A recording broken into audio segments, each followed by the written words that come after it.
5월 2일 저희들에게 주신 하나님 말씀 사무엘상 20장 24절로 34절까지 말씀입니다.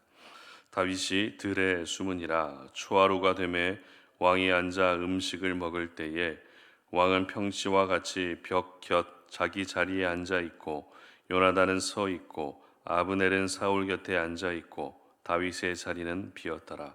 그러나 그날에는 사울이 아무 말도 하지 아니하였으니 이는 생각하기를 그에게 무슨 사고가 있어서 부정한가 보다, 정령이 부정한가 보다 하였음이더니 이튿날 곧 그 달의 둘째 날에도 다윗의 자리가 여전히 비었으므로 사울이 그의 아들 요나단에게 묻되 이새의 아들이 어찌하여 어제와 오늘 식사에 나오지 아니하느냐 하니 요나단이 사울에게 대답하되 다윗이 내게 베들레헴으로 가기를 간청하여 이르되 원하건대 나에게 가게 하라. 우리 가족이 그 성읍에서 제사할 일이 있으므로 나의 형이 내게 오기를 명령하였으니 내가 내게 사랑을 받거든 내가 가서 내 형들을 보게 하라 하였으므로 그가 왕의 식사 자리에 오지 아니하였나이다 하니 사울이 요나단에게 화를 내며 그에게 이르되 패영무도한 계집의 소생아 네가 이새의 아들을 택한 것이 내 수치와 내 어미의 벌거벗은 수치됨을 내가 어찌 알지 못하랴. 이새의 아들이 땅에 사는 동안은 너와 내 나라가 든든히 서지 못하리라. 그런즉 이제 사람을 보내어 그를 내게로 끌어오라. 그는 죽어야 할 자이니라 한지라.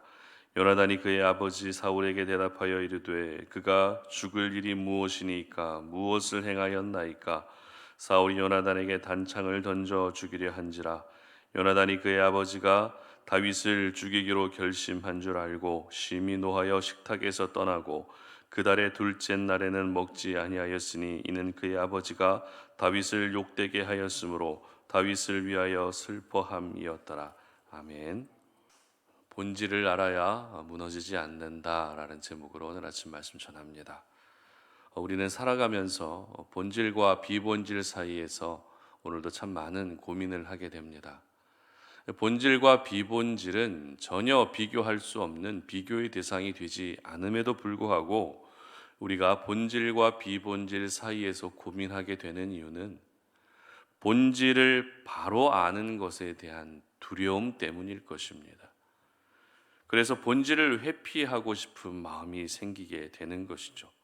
그리고 결국 본질이 아닌 비본질에 더 집중하게 되는 것이 바로 저희들의 모습일 때가 있습니다. 본질을 알고 본질대로 살아가게 되면 불편해지고 제약이 따르기 때문에 본질을 따르기보다 비본질을 더 따르게 되는 것입니다. 그런데 이렇게 비본질에 집중하게 되면 중요한 많은 것들이 하나둘씩 무너지기 시작합니다. 오늘 본문이 바로 이것을 저희들에게 잘 보여주고 있는 본문입니다.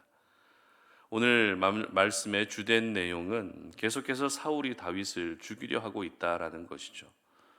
아들 요나단에 의해서도 실패했고 딸 미갈에 의해서도 다윗을 죽이는 일이 실패했지만 그래도 포기하지 않고 계속해서 다윗을 죽이려고 하는 사울의 모습이 이제는 집착에 가깝다, 거의 병적이다라고 하는 그런 생각까지 들게 됩니다. 오늘 사건의 배경이 되고 있는 상황은 정월 초하루, 그러니까 매달 첫째 날에 이루어지는 왕과 신하들의 정기적인 식사 자리였습니다.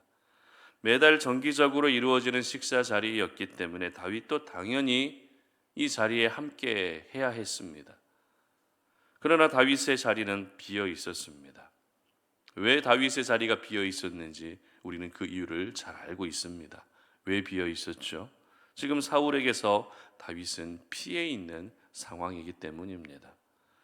사실 이렇게 중요한 자리에 오지 않았다는 것은 왕에 대한 결례입니다.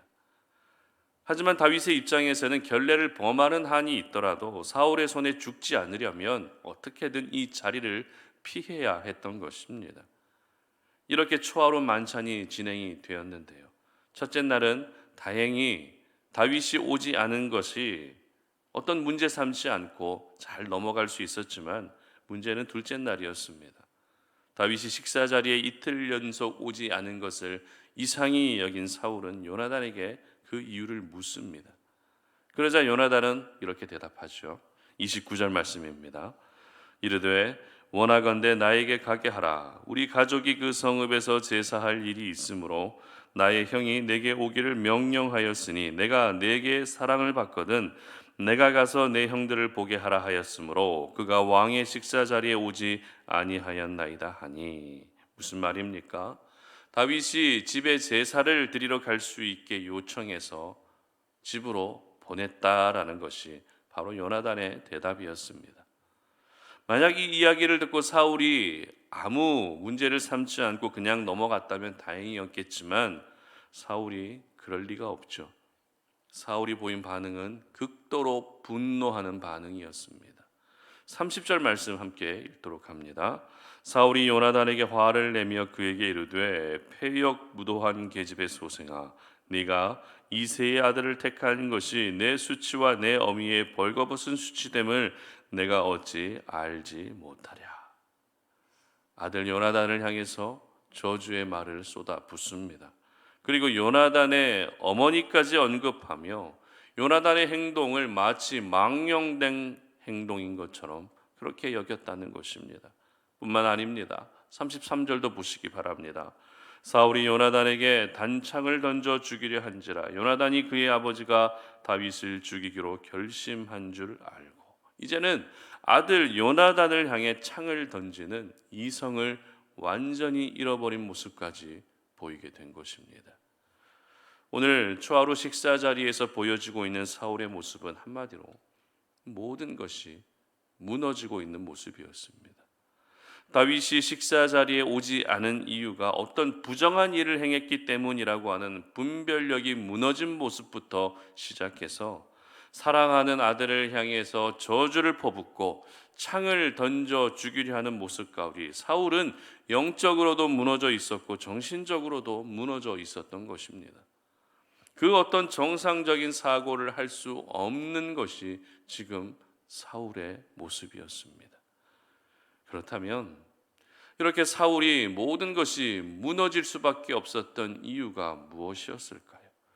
도대체 어떤 이유로 인해서 사울의 영성도 무너지고 사울의 감정도 무너지고 사울의 멘탈도 다 무너져 버렸던 것입니까?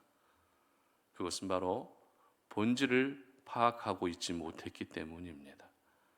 지금 비록 사울 왕가는 계속되고 있었지만 하나님이 자신을 버린 이유 그리고 다윗을 향해서 엄청난 시기와 질투가 생기게 된 근본적인 이유를 전혀 모르고 있었기 때문입니다.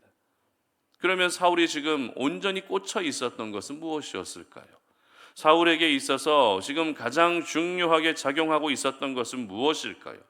사울이 지금 마치 본질처럼 생각하고 있었던 것은 어떤 것이었을까요? 31절 말씀 보도록 합니다. 이새의 아들이 땅에 사는 동안은 너와 내 나라가 든든히 서지 못하리라. 그런즉 이제 사람을 보내어 그를 내게로 끌어오라. 그는 죽어야 할 자이니라 한지라. 바로 사울이 다스리는 나라가 계속되기를 바라는 것. 그것이 바로 사울이 생각하고 있었던 본질이었습니다. 오늘 본문에서는 너와 내 나라가 든든히 서지 못할 것이다 라고 기록하고 있는데요. 여기서 말하는 너라는 것은 아들 요나단을 의미하죠. 그러니까 지금 내가 왕이 되어 이스라엘을 다스리고 있는데 내 아들 요나단까지도 이 나라를 다스리면서 사울 왕가가 계속되기를 바라고 있었다는 것입니다. 그러나 이미 하나님은 사울의 나라가 결코 길지 못할 것이라고 말씀하셨습니다. 사울 대신 하나님의 마음에 합당한 새로운 지도자를 세울 것을 하나님이 말씀하셨습니다. 하지만 사울은 하나님의 말씀을 받아들이지 않았던 것이죠. 설마 하나님이 나를 정말 버리시겠어? 라고 하는 아니란 생각을 하고 있었던 것입니다. 그러다 보니 오로지 내가 다스리는 내 아들이 다스리는 나의 왕권이 계속되어 이어져 가는 그 나라를 생각하고만 있었던 것입니다. 그리고 그렇게 하는 데 있어서 가장 큰 걸림돌로 누구를 생각하고 있었죠? 바로 다윗이 걸림돌이라고 생각하고 있었던 것입니다. 그래서 다윗을 죽이고 또 죽이고 싶어하는 시기심과 질투심이 최고 수위에 오르고 있었던 것입니다. 여러분, 이렇게 본질을 바로 알지 못하면 모든 것이 무너지게 되는 것입니다. 왕으로서의 모습도 무너지게 되고 사람으로서의 모습도 무너지게 되고 무엇보다 하나님의 사람으로서의 모습마저도 무너져 버리고 마는 것입니다. 그렇다면 사울이 정말 제대로 알고 있어야 했던 본질이란 무엇이었을까요? 사울이 왕이 되고 나서 그 후로 다윗이 왕궁에 들어오고 또 함께 생활하는 이 모든 시간을 보내면서 사울이 꿰뚫고 있어야 할 본질은 무엇이었을까요? 그것은 바로 하나님의 말씀에 대한 회개였습니다. 하나님의 말씀을 순종하지 못한 죄에 대한 회개였던 것입니다. 하나님을 위한 왕이 아니라 자기 자신을 위한 왕으로 살아가고 있었던 그 죄에 대한 회개가 사울이 기억해야 할 본질이었던 것입니다. 그리고 하나님이 새롭게 세우고자 하시는 다윗을 질투하는 것이 아니라 그를 계속해서 사랑하고 다윗이 앞으로 위대한 왕이 될 수 있도록 준비시키는 것이 사울이 알고 있어야 했던 본질이었습니다. 사울 자신은 이미 불순종으로 인해 하나님께 버림받았다 할지라도 적어도 죄에 대한 회개가 이루어지고 그리고 다윗을 하나님의 사람으로 세워가는 이 모든 일들이 사울이 감당해야 했던 일이었고 사울이 기억해야 할 본질이었던 것입니다. 그러나 사울은 이 중요한 본질을 모두 잃어버리고 말았습니다. 그러면서 사울이 본질처럼 생각하고 있었던 것은 오로지 자신이 다스리는 나라를 계속해서 이어가는 것, 자신의 왕권이 무너지지 않게 하는 것, 지금 내가 누리고 있는 권력과 삶이 계속해서 이어지는 것, 그것만을 생각하고 있었던 것입니다. 오늘 저희들은 사울의 모습을 보면서 본질에 집중하며 살아가는 것이, 본질을 온전히 파악하며 살아가는 것이 얼마나 중요한 것인지 기억할 수 있어야 됩니다. 사실 이 본질이라고 하는 것은 조금 귀찮게 다가올 수 있습니다. 그리고 시대의 흐름과 조금 동떨어져 보일 때도 있습니다. 그렇기 때문에 사람들은 오늘도 본질을 추구하는 것이 아니라 비본질을 본질로 포장하며 그렇게 비본질에 더욱더 집중하게 될 때가 많이 있습니다. 그러나 우리가 본질을 잃어버리고 비본질만 추구하게 되면 결국 모든 것이 무너지고 마는 것입니다. 나의 영성도 무너집니다. 내 멘탈도 무너집니다. 그리고 모든 것들이 무너져 버렸던 사울의 모습이 바로 나의 모습이 될 수도 있다는 것입니다. 그러므로 우리가 하나님의 자녀로 이 땅을 살아가고 하나님이 허락하신 오늘이라고 하는 이 하루를 시작하면서 저와 여러분이 온전히 집중해야 할 것은 본질입니다. 본질에 집중하는 것이 오늘 저희들이 가져야 할 삶의 자세인 것입니다. 그렇다면 우리가 기억해야 할 본질은 무엇일까요? 오늘을 살아가면서 우리가 온전히 집중해야 될 본질은 무엇일까요? 어떤 영역이든지 그 영역에서 추구하는 본질이라는 것이 있지만 무엇보다 저희들은 하나님의 사람으로 살아가는, 하나님의 사람이라고 하는 그 정체성을 가지고 살아가는 사람이기 때문에 신앙 안에서 기억해야 할 본질이 분명히 있습니다. 그것은 바로 하나님을 아는 것입니다. 그리고 하나님을 알아가면서 나의 죄성과 나의 연약함을 깨닫고 회개하며 사는 것입니다. 그리고 결국 하나님의 말씀에 순종하며 사는 것, 이것이 바로 우리가 기억해야 할 본질입니다. 이 본질을 알고 있어야 무너지지 않는 것입니다. 이 본질을 우리가 기억하고 있어야 내 영성이 무너지지 않는 것입니다. 내 삶도 역시 무너지지 않는 것입니다. 바라기는 여러분의 삶의 본질을 잃고 모든 것이 무너져 버리는 사울과 같은 인생을 살지 마시고 끝까지 본질을 붙잡으셔서 그 어떤 것도 무너지지 않게 하시는 그런 귀한 하루의 삶이 되시기를 주님의 이름으로 축복합니다. 함께 기도하겠습니다. 하나님 아버지 감사합니다. 오늘도 우리가 이 새벽에 주님 앞에 나와 기도하며 이 하루를 시작합니다.